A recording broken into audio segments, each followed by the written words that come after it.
नमस्कार मित्रों, मैं हूं आपका मित्र उमेश महादोशी। अभिराम वाणी पर आपका हार्दिक स्वागत है। हम सब जानते हैं कि समकालीन लोक कथा आज साहित्य की केंद्रीय विधा बन चुकी है। व्यक्तिगत और संस्थागत दोनों ही स्तरों पर अनेक साहित्यकार लघु कथा की विकास यात्रा में योगदान कर रहे हैं। अत्यंत सुखद और सकारात्मक बात यह है कि मूल रूप से अन्य विधाओं में सृजनरत रचनाकार अपने अनुभवों, तकनीक और रचनात्मकता के साथ लघु कथा सृजन से जुड़ रहे हैं। इस तरह लघु कथा में नई पीढ़ी का बहुआयामी विस्तार हुआ है, जिसमें अन्य विधाओं के वरिष्ठ रचनाकारों के अनुभवों की संपत्ति भी शामिल है। समय के साथ लघु कथा के महत्व और आवश्यकता को समझते हुए ऐसे जिन लेखकों ने विशेषतः 21वीं सदी में लघु कथा को समृद्ध करने का काम किया है, उनके योगदान को अलग से रेखांकित किया जा सकता है। ऐसे लेखकों सहित नई पीढ़ी के लघु कथाकारों की प्रतिनिधि लघु कथाओं को लेकर हम इस यानी नई पीढ़ी की लघु कथाएं कार्यक्रम में अभिराम वाणी के मंच पर उपस्थित हैं। इस मंच पर सहभागिता दर्शाने वाले सभी सहयोगी मित्रों का स्वागत है, अभिनंदन है। इस कार्यक्रम में प्रत्येक रविवार को अधिकतम 2 लघु कथाएं प्रसारित की जाएंगी। इनमें प्रसारण हेतु सीधे प्राप्त लघु कथाओं के साथ हम अपनी अन्य योजनाओं में शामिल की गई कुछ लघु कथाओं का भी उपयोग यथासंभव करने का प्रयास करेंगे।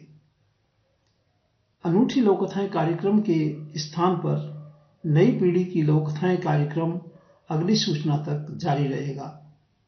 नई पीढ़ी की लघु कथाओं के चयन में हमारा प्रयास रहेगा कि ये लघु कथाएं सामान्य पाठक की पसंद और समझ के अनुरूप हों। तो आइए हम आरंभ करते हैं कार्यक्रम नई पीढ़ी की लघु कथाएं।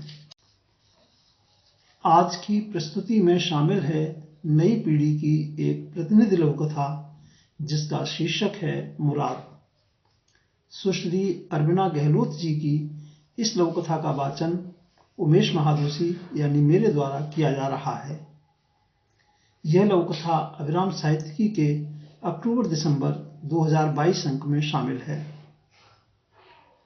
तो प्रस्तुत है सुश्री अरविना गहलोत जी की लघु कथा मुराद। निमिया लाड़ी, सुबह का कितना काम पड़ा हुआ है। घड़ी देखो, 7 बज गए हैं। अभी तो जीतू के लिए टिफिन भी बनाना है। हेमंत भी आता ही होगा जॉगिंग करके। मासा, मैं पढ़ाई कर रही थी। अच्छा, आप परेशान ना हो, मैं अभी बना देती हूँ टिफिन।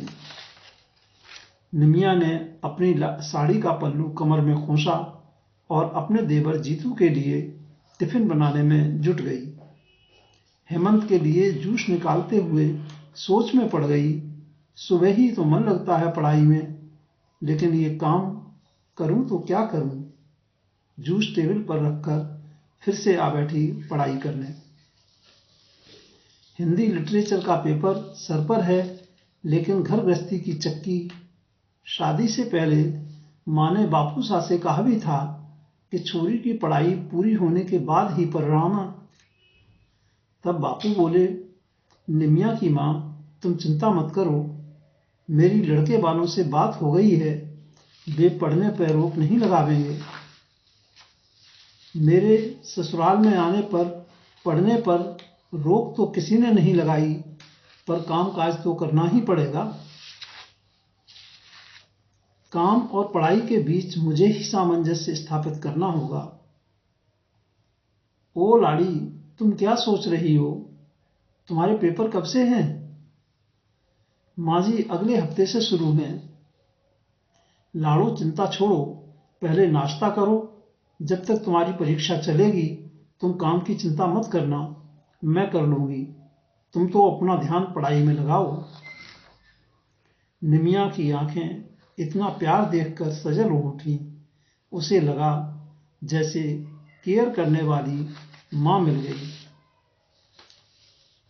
सुश्री अरविना गहलोत जी की इस लघु कथा मुराद के साथ हम लेते हैं आपसे विदा। आगामी रविवार को फिर मिलेंगे।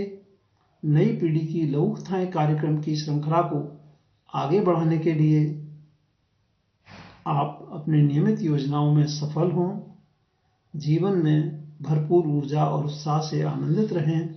हार्दिक शुभकामनाएं। नमस्कार मित्रों।